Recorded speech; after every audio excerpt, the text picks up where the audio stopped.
I've got something truly extraordinary to share with you today. We're going to dive deep into the power of your subconscious mind and how a simple practice, when done for just 1 minute every day, can unlock the immense potential within you. You see, your subconscious mind is like a blank canvas ready to paint the life of your dreams. The beauty of it is that you have the power to decide what goes on that canvas. But how can you harness this power effectively? Well, I'm about to reveal a method that's not only simple, but incredibly effective. What if I told you that there's a phrase, just a few words, that can kickstart a powerful transformation in your subconscious? Yes, it's true. I'm talking about a specific affirmation that, when repeated daily for just 1 minute, can be the catalyst for the change you seek. Let me break it down for you. The phrase goes like this: I am the architect of my life. I build its foundation and choose its contents. Repeat this to yourself every single day, preferably in the morning, and watch as your subconscious begins to align with this powerful intention. Now let me explain why this works. Your subconscious mind doesn't discriminate between reality and imagination. It takes in everything you feed it, whether it's thoughts of success, abundance, and joy, or thoughts of doubt, limitation, and fear. Your subconscious absorbs it all without question. So, when you make a conscious effort to repeatedly affirm your role as the creator of your reality, you're essentially embedding this truth deep within your subconscious. You're programming your innermost being to recognize and embrace your innate ability to shape the course of your life. But it's not just about repetition. It's about infusing these words with emotion, with a deep sense of conviction. When you say, I am the architect of my life, feel the surge of empowerment that comes with this realization. Embrace the sense of responsibility and freedom that come with being the sole architect of your destiny. Feel the weight of this realization, knowing that you have the power to design the intricate tapestry of your life, to sculpt it according to your deepest desires and aspirations. Visualize yourself as the master creator, weaving together the threads of your thoughts, beliefs, and actions to craft a life that reflects your highest potential. As you infuse these words with genuine emotion and conviction, you're imprinting this truth deep within your subconscious, forging a profound connection between your conscious intentions and the limitless capabilities of your innermost being. You're establishing a powerful synergy between your conscious mind and your subconscious, aligning them in a harmonious dance of creation and manifestation. This practice goes beyond words. It's about integrating these beliefs into your very being. Let it become an integral part of your belief system, guiding your decisions and actions throughout the day. The more you immerse yourself in this affirmation, the more you'll notice a shift in the way you perceive and interact with the world around you. As you continue to integrate this powerful affirmation into your daily practice, you'll begin to witness a remarkable shift taking place within you.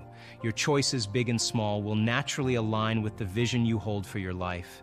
You'll find yourself gravitating towards opportunities and experiences that resonate with your deepest aspirations, propelling you closer to the realization of your dreams.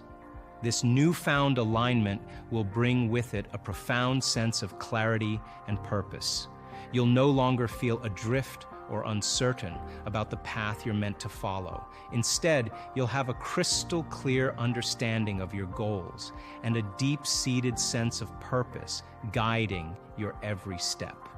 With this newfound clarity, you'll be able to navigate life's twists and turns with unwavering confidence, knowing that each decision you make is in alignment with the life you're consciously creating. Your mindset will undergo a profound transformation, shifting from reactive behavior to conscious creation. Through the repetition of this empowering affirmation, you're actively rewiring your neural pathways, fostering a mental landscape that supports conscious decision-making and intentional living. You're essentially laying the groundwork for a new way of being, one that is rooted in mindful awareness and deliberate action. Now, I want to emphasize that this transformation isn't a quick fix. It's a gradual process that demands dedication, patience, and unwavering commitment. But let me tell you, the rewards far outweigh the effort. You'll begin to witness your life transforming in ways that once seemed unimaginable. You'll experience a newfound sense of empowerment and fulfillment that permeates every aspect of your being. As you continue to infuse this affirmation with intention and emotion, you're strengthening the neural pathways that support this new belief system. You're laying the groundwork for a life that's not dictated by external circumstances, but sculpted by your conscious choices and intentions. I urge you to make it a non-negotiable part of your morning ritual. Dedicate just 1 minute each morning to reaffirm your role as the architect of your life. As you repeat the phrase, do it with unwavering conviction and intention, allowing the words to penetrate the deepest layers of your subconscious mind. Feel the resonance of these words as they echo within you, awakening the dormant potential that lies within. Understand that you possess the innate ability to shape your reality in ways that go beyond what you might currently perceive as possible. Let the truth of your creative power sink in, empowering you to step into the role of the master architect of your own existence. By embodying this affirmation, you will begin to witness a profound shift in the fabric of your life. You'll notice that the universe responds to your newfound clarity and intention. Opportunities that align with your vision and resonate with your deepest desires will effortlessly gravitate towards you. You'll find yourself effortlessly manifesting the life you've always desired, as if the cosmos itself is conspiring to bring your dreams to fruition. This practice isn't just about repeating words, it's about harnessing the innate power of your mind and channeling it towards the creation of a life that truly reflects your innermost desires and aspirations. It's about aligning your conscious intentions with the boundless potential of your subconscious mind, allowing them to work in harmony to shape your reality. Are you ready to take the reins of your life and become the master architect of your reality? Are you ready to embrace the limitless potential that resides within you, waiting to be unleashed? If your answer is a resounding yes, then it's time to integrate this simple yet transformative practice into your daily routine. It's time to make a commitment to yourself and your future. Start today. Make it a non-negotiable part of your morning ritual, a sacred commitment to yourself and your future. As you integrate this practice into your daily routine, be open to witnessing the subtle yet profound shifts that begin to take place within and around you. Allow yourself to be in awe as the universe orchestrates a symphony of events that align with your deepest desires and aspirations. Always remember, you hold the key to unlocking a reality that's brimming with endless possibilities. Each time you affirm your role as the architect of your life, you are not just speaking words. You are setting in motion a series of events that will lead you towards the manifestation of your dreams. You are tapping into the vast reservoir of potential that resides within you, waiting to be harnessed and channeled into the creation of your desired reality. I urge you to recognize the immense power of your mind. It is a tool that, when wielded with intention and purpose, can shape the very fabric of your existence. By consistently affirming your role as the master architect of your life, you are tapping into the boundless potential of your consciousness, creating a ripple effect that transcends the limitations of your current reality. So for me personally, I want to execute and be defined by a vision of the future instead of the memories of the past.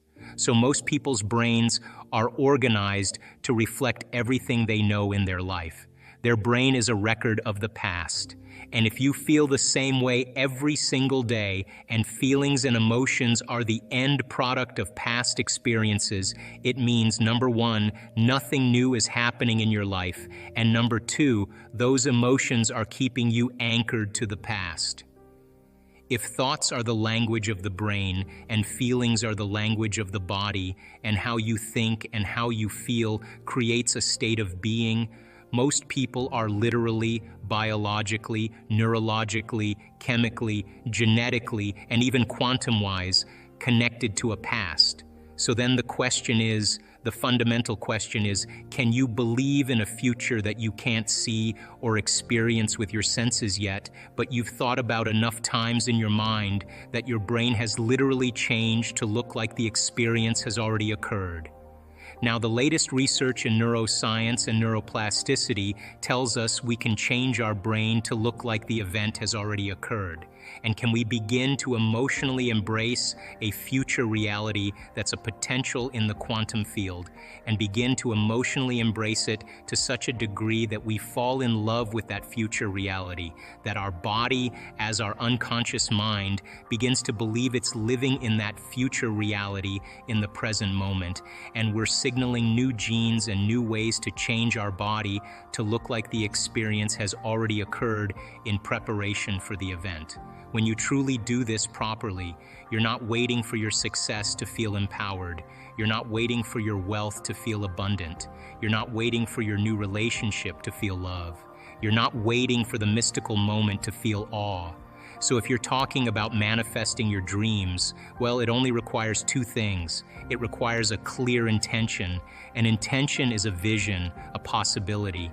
The moment you say, what would it be like to be healthy? What would it be like to be wealthy? What would it be like to have a new home? What would it be like to have a great job? And you get this idea in your mind, that's intention.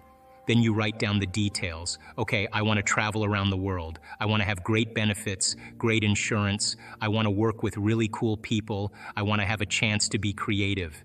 And you list all of those individual elements to fortify your dream. The more you get clear on those details, the more your brain begins to work in new ways. Anytime you make your brain work differently, you're changing your mind. Now, the moment you get inspired and you begin to feel what it would be like to live in that future, your body is getting a chemical sampling, an emotional sampling. It's getting a taste of the future. So the first thing you have to do is you have to become conscious of your unconscious thoughts. You have to notice your automatic habits and behaviors. You have to become aware of your emotions that keep you anchored to the past. And if you can become so conscious of the unconscious states of mind and body that they would never slip by your conscious awareness again, you're becoming familiar with the old self so you don't return.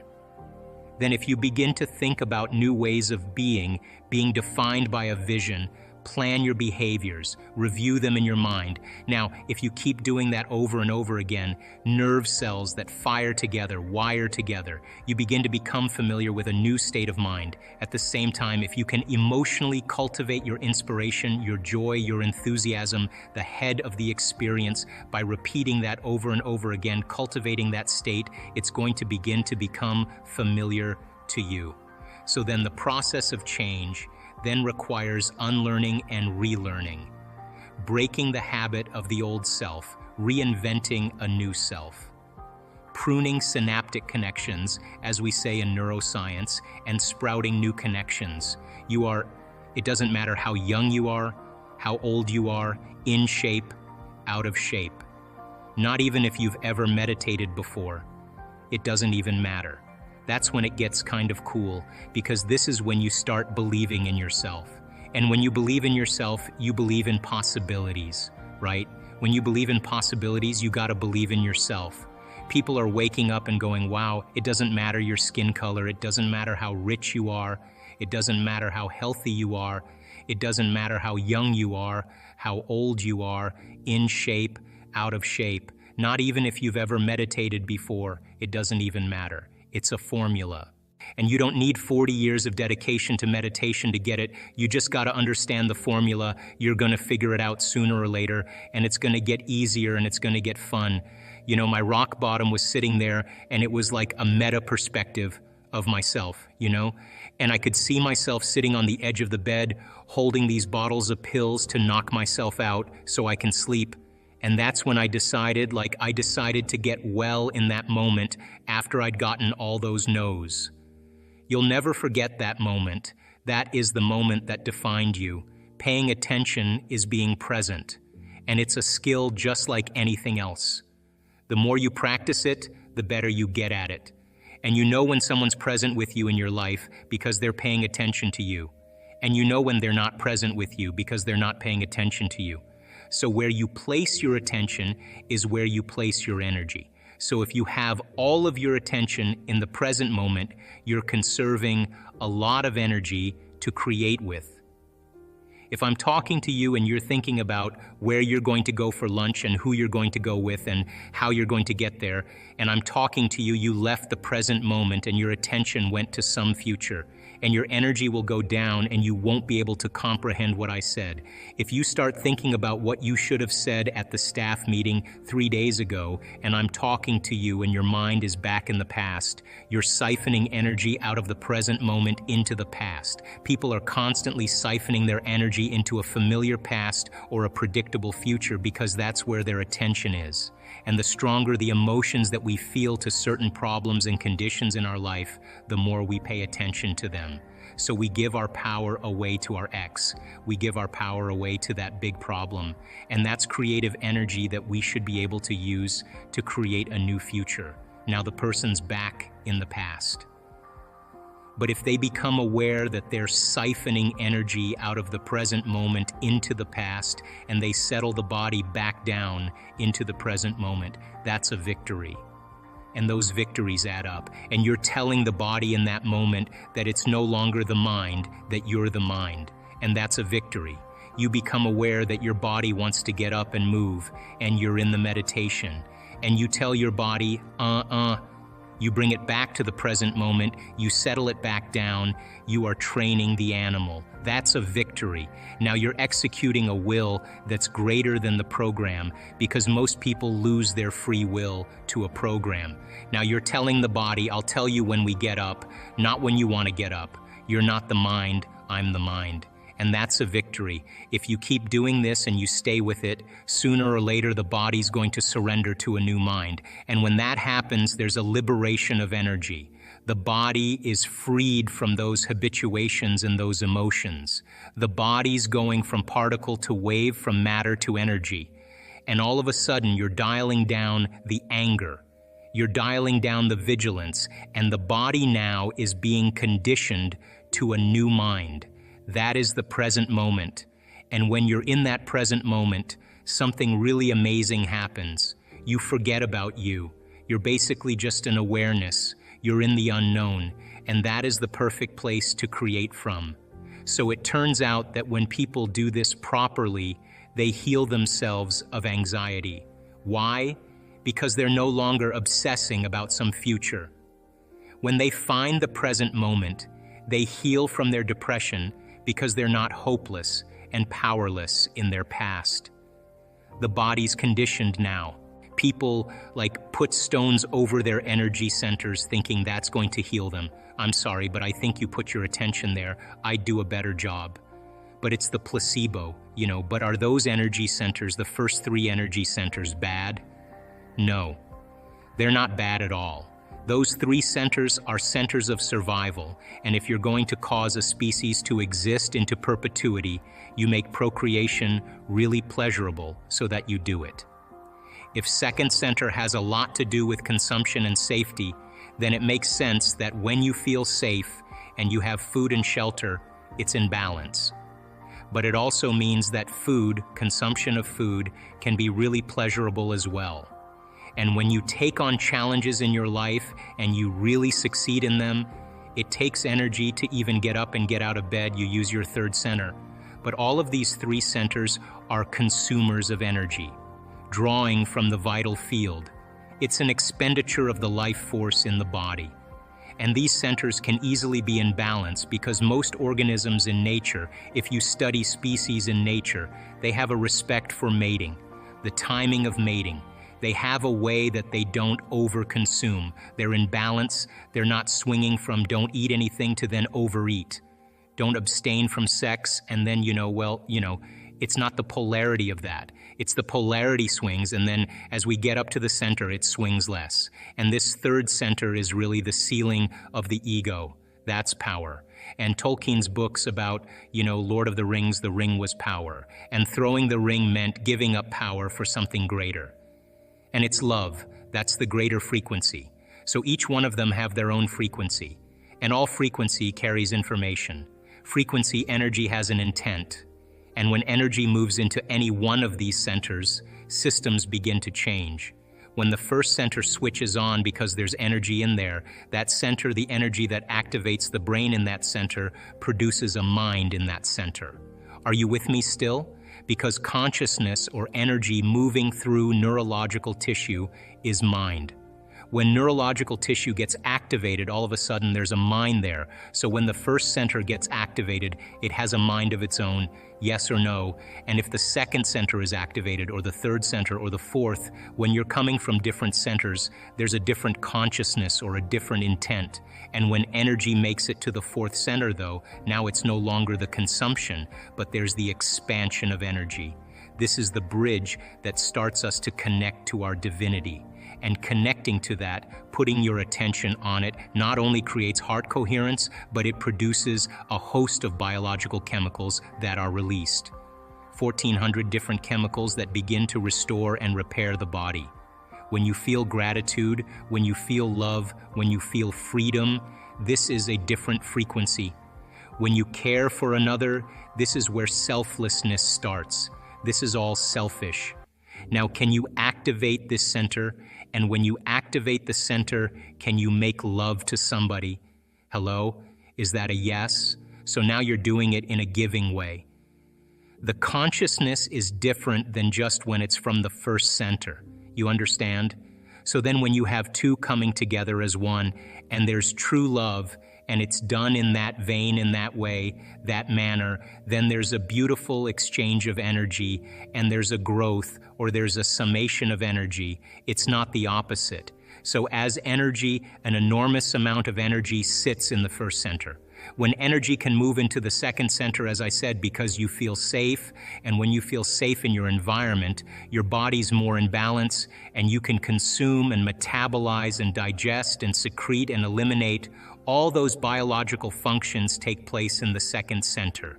When you become compromised in your environment, and there's a threat or there's danger, and the environment becomes unsafe, then all of a sudden the autonomic nervous system says, move all the energy you can, because this is how you're going to take care of the body. And of course, now you're a body, local in space and time.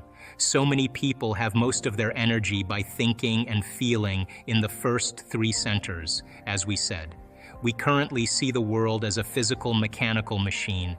Everything is chemistry and atoms and stuff like that. And it turns out the new understanding really, which is quantum physics, says the focus shouldn't be on the material things. The focus is on the invisible energy things, which include thought and belief, because it turns out it's the invisible energy that controls the physical world. And this is what quantum physics talk about. They talk about what they call the field. And I say, what's the field? Well, they say invisible moving energy that influences the physical world. I go, well, that definition is the same definition for spirit, invisible moving forces that influence the physical world. So it's interesting that today's modern science is reconnecting us with the ancient history of spirituality, which really says that we are energy beings inhabiting a physical body. Well, if we understand that, we start honoring the energy part, the invisible stuff that we've let go out of the equation. Because all we look at is, give me the physical material, give me money, cash, give me things. And it turns out that it's the energy is more powerful, the invisible stuff is more powerful than the physical stuff. So turning our beliefs around and recognizing our thoughts are powerful elements. Then all of a sudden it says, let's start exercising our thoughts rather than exercising our wallet, let's say, in controlling the world. And this gives an opportunity for all of us, every one of us, because we all have thoughts and we all have this energy. And it's since thoughts create the science. And this is quantum physics. They talk about that it's consciousness that creates the world. And so we all have to start recognizing we all are conscious, and all collectively, our consciousness can change the world. So when you have a lot of people out there saying, oh my God, the world's out of control, I say, yeah, but all you need is a lot of people who know that to say, let's consciously create the different world. And then we're not held victim of the world that we're in because we can manifest the world that we want. And that's why I get so excited by all the viewers out there, because each viewer out there represents another consciousness that with all the other consciousness can change the world.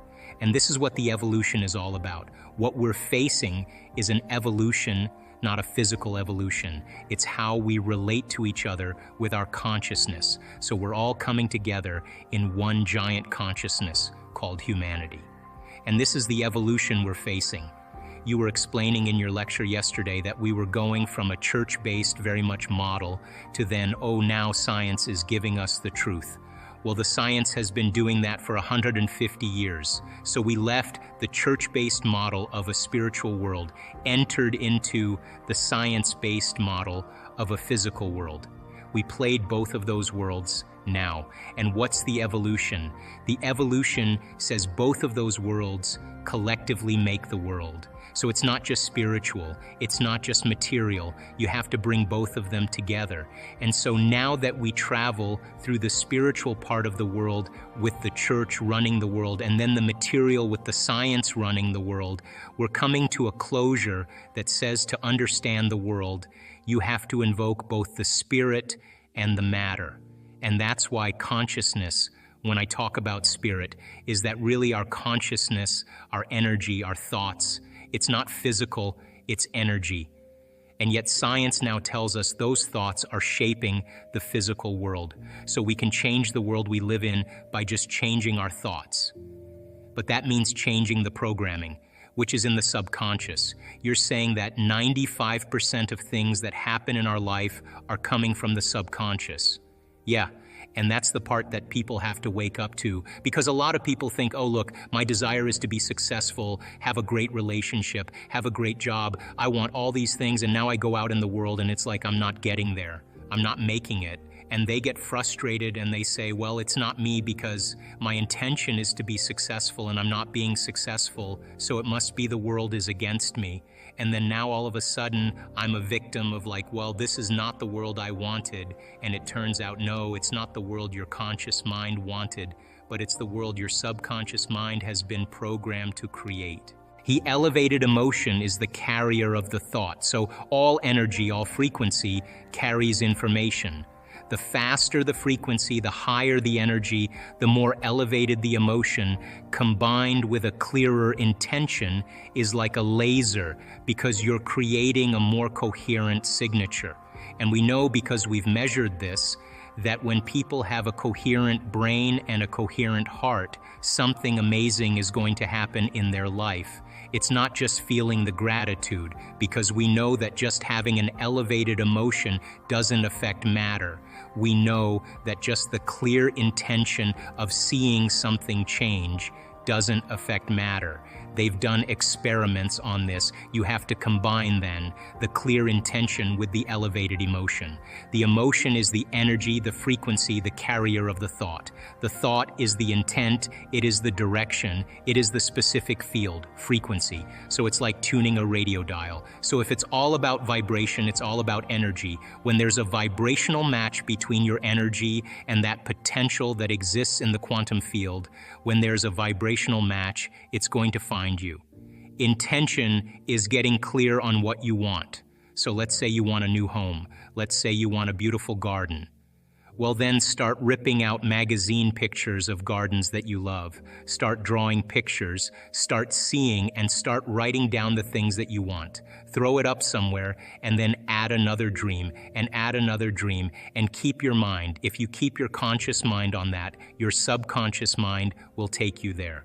Now, I'm not an impatient person, because I know that impatience means I believe that something's not going to happen.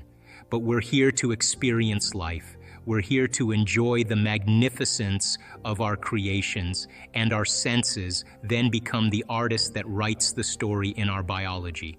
So then when you start to see that home and that vision, you start making the choices for it, and you step into the unknown, and you become the creator, and you do something that's never been done before. And it brings you joy, and it brings you excitement, and it has meaning behind it. Then your body is always following your mind, so of course it's going to take time. But it's no different than a garden that you tend in your life. You're always going to be pulling weeds out and always going to be pruning branches, and you're always going to be fertilizing and pulling rocks out. But that's the joy of the creation, because you get to eat the fruit of your own creation. So then our senses should be the last to experience what our mind has created. So the intention then represents all the details, but all the details can be summarized in a symbol, a letter, a picture, one picture. And you know that that picture means all of those things because you reviewed all of those things. So if you hold the picture, you hold the symbol, you hold the dream house, you hold the dream garden, but you don't say, oh, when this dream garden comes, then I'm going to be happy.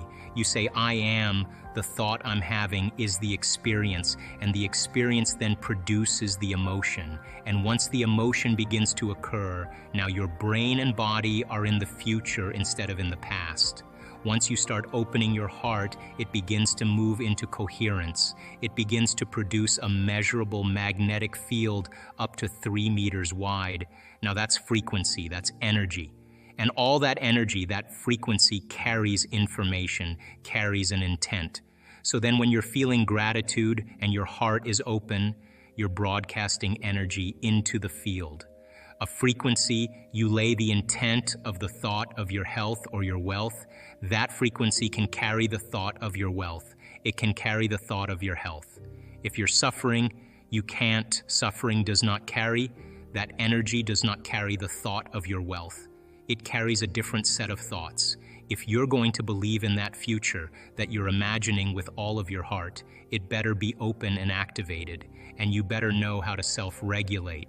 And you have to know the moment you disconnect from the energy of your future because of some circumstance in your life, and you lose that feeling. If you're practicing it on a daily basis with your eyes closed, then the next level is to be able to open your eyes and do it right in the moment, and be able to self-regulate and change the frustration from some experience in your life back to the energy of your future. Now that requires great awareness and great effort, but if you have a community of people that are practicing this on a daily basis and they're connected to their future because that's where their mind is, they begin to want the future more than the emotions of the past. Take out a piece of paper, write down everything you want in that person, and then become it.